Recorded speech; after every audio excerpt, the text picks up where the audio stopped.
皆さん、こんにちは。ツーリングプランを使って旅をしたいなと考えている中の人の代理、木津あかりです。ただいま、久しぶりに道志道を走っています。今回はディスプレイオーディオを購入したので、その感想を語ってみたいと思います。購入したのは、こちらのディスプレイオーディオになります。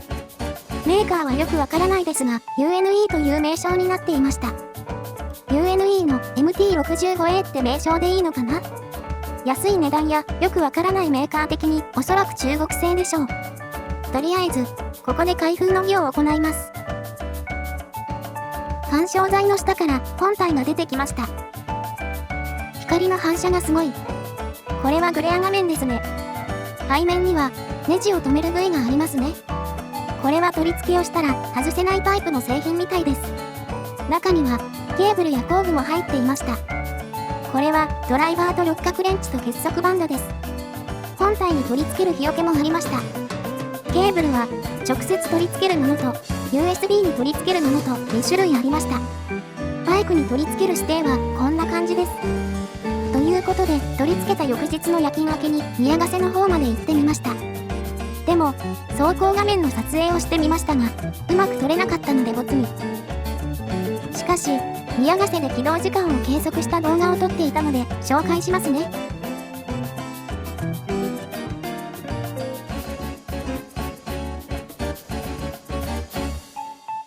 12秒3で OS みたいのが起動しました。私が使っているのは iPhone 12 mini なのでここから Apple CarPlay が起動します。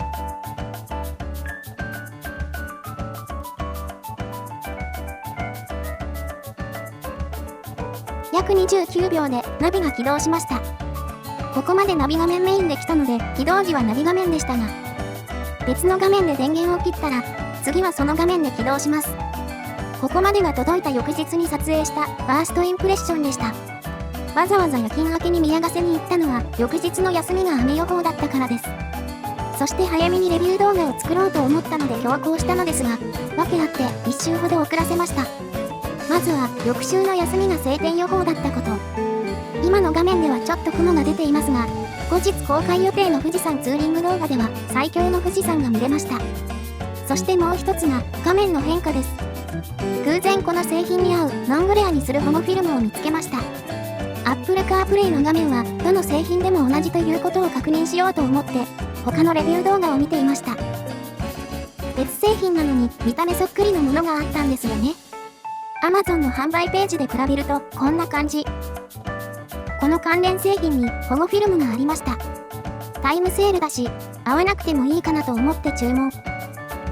貼り付けて5日ぐらい経過したのがこちら。画面ぴったりでした。まあ貼りやすい向きで貼ったら上下逆になってしまいましたが、レビューには1日で剥がれたとかありましたが、夜勤中に大雨が降る中野ざらしになっていましたが全く剥がれませんでした。これを紹介したかったので公開を遅らせました。では次に重要な画面の見え方を紹介します。スマホマウントだと太陽の光で画面が全く見えないからディスプレイオーディオを考える人もいると思います。ナビの指示を無視して走りやすい道に入った時に真正面に太陽が来た時の映像が撮れたので紹介してみます。朝6時の太陽が目に突き刺さります。もはや信号が見えないので右の補助信号に頼るレベルです。軽く日よけもあるせいか画面は見えていますね。正面からの光で見えなくなることは今のところありませんでした。停車しているついでに画面をタッチしてみます。おそらくここは Apple CarPlay の画面なのでどの製品でも共通だと思います。ナビと音楽を半分ずつにしても到着予定と所要時間がわかるのは便利。でも走行中はちらっとしか見れないのでやっぱりナビ画面をいっぱいにしている方がいいですね。ところで右から来たバイク。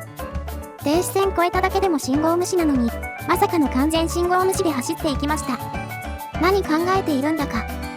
話がずれましたが太陽に強いかと思ったディスプレイオーディオですがそんなことはありませんでした。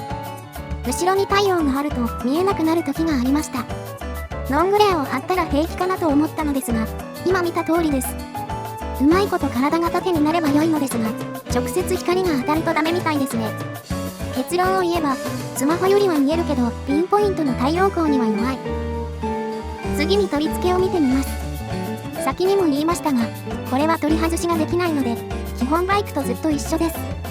ということは、網にも打たれるわけですが、USB 電源につけた私は、こんな感じで防水テープをぐるぐる巻きにしています。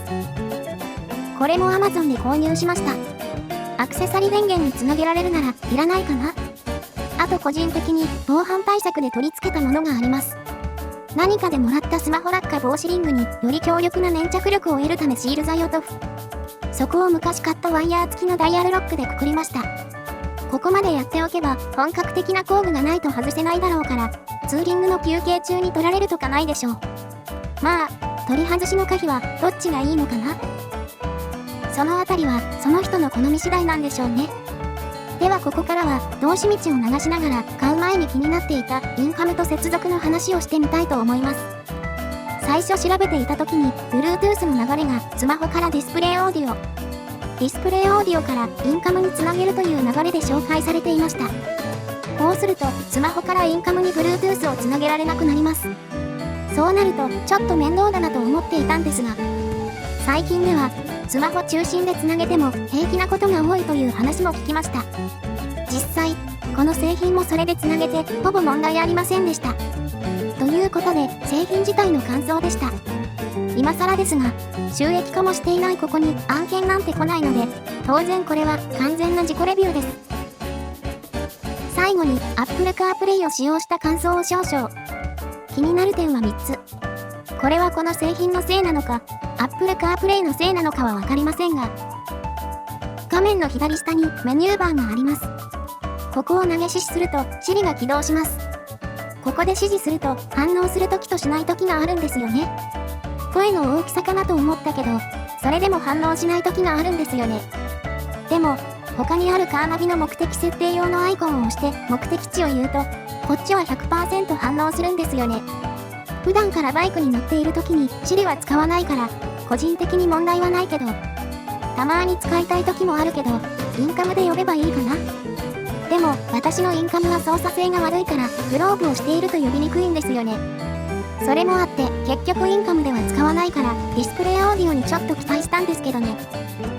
次に気になったのが、音声案内とミュージック。私は、普段 iPhone のミュージックを流しています。このミュージックが、起動最初のナビの音声案内が流れた後に停止するんですよね。もう一回再生すると、次の音声案内が流れても止まらないで、音楽が流れ続けます。普段使っているナビが Yahoo カーナビなので、他のナビアプリなら平気なのか、ちょっとわからないですけど。最後は、ナビアプリの通信の使用量。通勤の時は、ぶっちゃけナビはいらないんですよね。この時に、地図の分の通信量がもったいないとか思っていました。この時、ナビの画面を消して音楽だけの画面にしておくと、おそらく地図の通信はしていないんじゃないかなと予測しています。音楽の画面じゃなくてメニュー画面でも良いと思います。前に信号で止まった時にナビの画面を消して、次の信号で止まった時にナビの画面にしました。その時に前の信号の場所から現在地に移動したので、表示さえしていなければナビは全く動いていないと考えています。まあ、気になれば電源を切っていれば良いんですけどね。長くなったけど、パッと思いつく感想はこんな感じかな。では、富士山がちらっと見えてきたので、最後のまとめに入ろうと思います。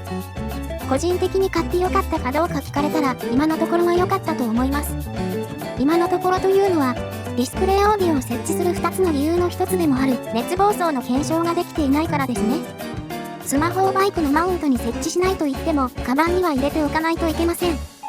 そしてナビをしているから、スマホの電力がどんどん消費されていきます。ちなみに、どれぐらい消費されたか計測してみました。前提として、私の iPhone 12 mini は発売日に買ったもので、最大容量が 88% まで減っています。そんなスマホで充電 100% の状態から1時間ちょっと走ったら 70% ぐらいまで減っていましたよ。それだけ早く減るなら充電は必須。そうなると充電しながら走ることになるけど、そうするとやはり熱を持ちますよね。私は最初ここに入れて充電してみました。最近のフォルツァはここが USB になっていますが、私のフォルツァはシガーソケット。そこにシガーソケットを USB にする変換器を買って取り付けました。そしてこのようにスマホを入れて走ってみました。でも中でガタガタしてしまって振動的にダメかなと思いました。もう一つの理由である振動もこの場所だと怖いことが分かりました。ということで、カバンに入れてモバイルバッテリーで充電するのが適切かな。その時の熱でカバンの中が熱くなって熱暴走したりしないか心配かな。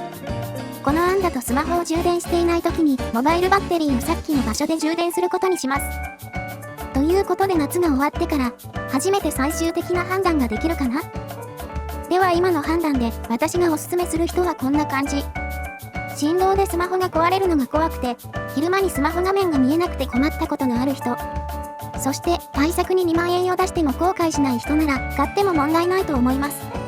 ということでディスプレイオーディオを買った話でした。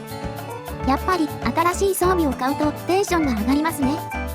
では今回の動画はここまでになります。ご視聴ありがとうございました。